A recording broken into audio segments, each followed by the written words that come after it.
Breaking news right now. So far today, Hezbollah in Lebanon has fired 150 rockets into Israel. Rocket sirens continue to sound throughout Israel as Hezbollah continues to fire rockets at Israeli cities and towns. Several people were hurt in the attacks on Haifa and the greater Tel Aviv area. This morning, my family and I were woken up with a run to the bomb shelter. And as I was getting ready to come to the studio, I had another run to the shelter. And as I was driving to the studio, I was nervous that I would be on the open highway with nowhere to hide if the siren went off. I've been reading reports about a possible ceasefire between Israel and Hezbollah. And I have to ask, what ceasefire? The state of Israel is under attack on 7 different fronts. We have no choice but to keep fighting until we are safe in our homes. We say 7 fronts around Israel, but really there are 8 fronts if you count attacks on the Jewish people around the world. I'm sure you have seen the news about how true this really is. The whole world needs to wake up. The Iranian regime is targeting Jews wherever they live. Rabbi Tzvi Kogan of blessed memory was a Chabad emissary in Abu Dhabi in the United Arab Emirates. He went missing last Thursday. His body was found around 150 kilometers away in the city of Al Ain, near the border with Oman. According to reports, the Iranian regime recruited citizens of Uzbekistan to murder the rabbi. The assailants fled to Turkey. The Iranian regime is the greatest threat to peace and security in the world. Iran murdered a rabbi in the United Arab Emirates because Iran's war isn't confined to any specific borders. Iran's war isn't about policy disagreements.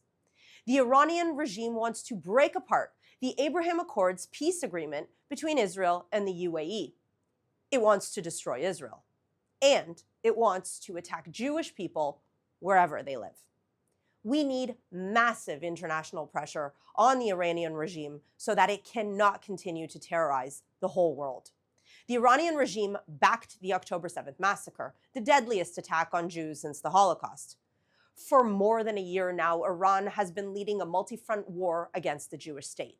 Hamas in Gaza, terrorists in Judea and Samaria, Hezbollah in Lebanon, Houthi pirates in Yemen, Iranians in Syria, Iranian militias in Iraq, and of course, the Iranian regime itself. It's not just Jews that Iran is targeting. Iran and its proxy armies murder many others in the Middle East, namely Sunni Muslims, as part of its global religious war. Iran is behind the death of thousands of US and Western troops, whether in Lebanon in the 1980s or more recently in Iraq and Afghanistan. And the Jewish communities have long been Iranian targets. Iran is behind the deadliest terror attacks on Jews around the world. Iran was behind the bombing of a Jewish community center in Argentina in 1994, which killed 85 people. A week after that attack, Iran detonated car bombs across London. This week, British bomb squads detonated suspected explosive devices in a London airport, train station, and outside the US Embassy. Yesterday, British security forces revealed 15 Iranian plots to either kidnap or kill British or UK-based individuals whom it considers enemies of the regime. The threat from Iran is real. The threat is so high that the British government told an Iranian dissident news organization that its safety couldn't be guaranteed in the UK. Earlier this year, American officials announced Iranian plots to assassinate political leaders and manipulate the elections. Just last week, Canada announced an Iranian assassination attempt on former Justice Minister Irwin Cotler. He is a prominent member of Canada's Jewish community. Remember, Iran calls the Jewish state the little Satan, but Iran calls America the great Satan. What starts with the Jewish people and the Jewish state doesn't end with them. Iran's plans to acquire nuclear weapons are an existential threat to the Jewish people, but they are a threat to everyone else too. Do you know who else is harboring a threat? We need to talk about Turkey. Turkey is supposedly a Western ally. It is a member of the NATO alliance. There are reports that the murderers of Rabbi Tzvi Kogan in the UAE have fled to Turkey. It's not surprising. The president of Turkey has long supported Hamas. After the October 7th massacre, President Erdogan praised Hamas. After allegedly being kicked out of Qatar, Hamas's leaders are now reportedly in Turkey. This is absurd. As a NATO member state, Turkey is entitled to the protection of the US, the UK, and Germany if it is ever attacked. And Turkey is pledged to protect them as well. A country that harbors terrorists is not an ally. Hamas leaders should not be safe anywhere. We need more pressure on Turkey so that Hamas leaders will be extradited to face justice for their crimes against humanity. Let's take some questions from our audience watching live on social media. Thank you, Ashley. Thank you, Ashley. We have 2 questions from Instagram about what you said about Hezbollah. How is it that Hezbollah still has so many rockets? How do you assess the current strength of Hezbollah in Lebanon?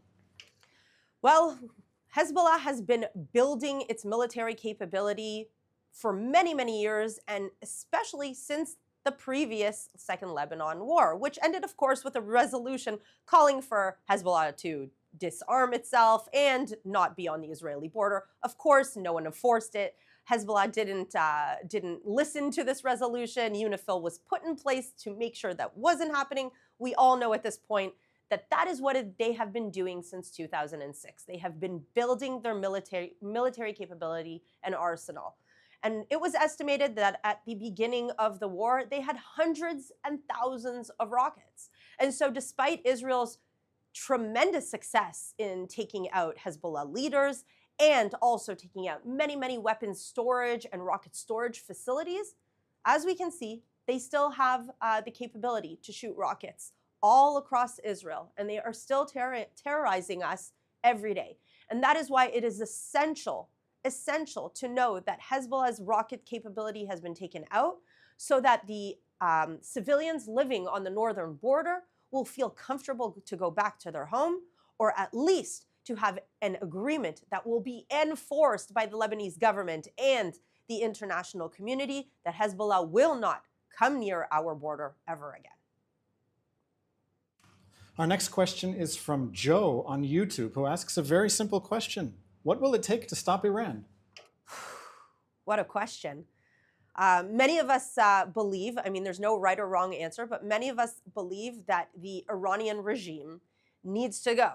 And when I say many of us, I don't speak only in terms of people living in Israel. I speak it also on behalf of the people living within Iran who would like very much to see the Iranian regime topple and grow and go. Of course, we will not be able to live in a world where Iran has nuclear capabilities, and we hope to see that that will be resolved in the near future. Our next question is from Instagram. This is a person asking about the fate of the hostages. There was a report that perhaps one of the hostages was killed recently. Do you have any information on the whereabouts and well-being of the hostages? So I personally do not have any knowledge other than what you have seen. There are many rumors circling social media. It is important not to spread these rumors until we have real, accurate information. Remember, these are real people with real families, and every rumor that goes out on social media or wherever it is without concrete evidence or facts just puts those families into deeper turmoil, deeper pain and hurt, not knowing the fate of our hostages. What I can tell you is that the weather has changed here in Israel. It has become significantly colder, and this week we are approaching a very cold and wintry week. And we know that with the hostages losing a significant amount of their body weight, the weather is increasing the danger and the fate of the hostages. So every day they remain there, it is an imminent danger to their well-being, and they need to be released now. We have seen reports of protests in Montreal against Jews, against Israel. Can you explain what is going on in Canada?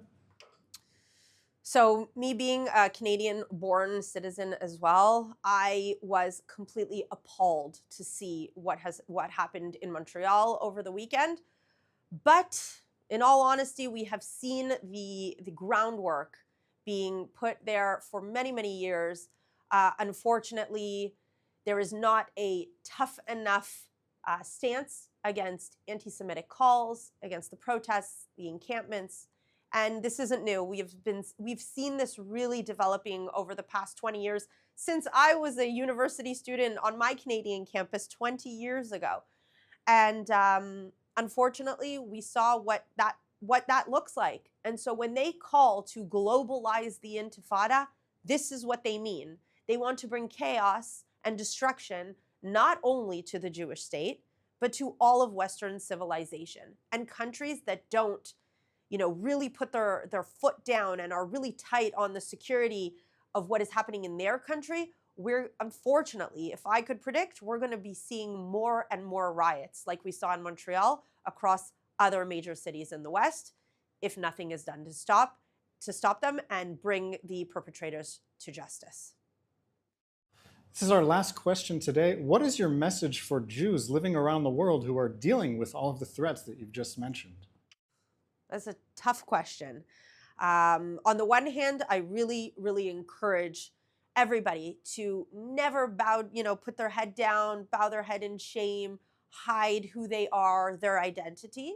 On the other hand, it is important, your personal safety and to not put yourself in situations where you could be in any physical danger. But call out everything that you see as wrong. Reach out to your local representatives, your members of parliament, if you're Canadian or British, your senators, your governors, and your congressmen, if you are American, and demand action. Show your governments that you will not sit idly by and allow your Western civilization to be taken over by jihadists who are trying to bring down the West, not only as a Jew, but also as a citizen of America, of Canada, of Australia, of France, of the UK, wherever you live. Demand action, don't stay silent, and try, I think my best advice is try to recruit the silent majority, because there is a silent majority that stands by Israel and stands by the Jewish people, and they see very well what is happening across Western civilization. Try to recruit them to be more vocal, because it is not only a Jewish fight. It is a fight for Western civilization. That's all the time that we have today. Thank you very much for watching. We'd also like to announce our new Spanish language channels, links in the description and across our platforms. Giving Tuesday is 2 weeks away. Keep an eye out for how you can contribute to our campaign. Thank you very much, and we will see you again tomorrow, 3 o'clock Israel time. Have a good day.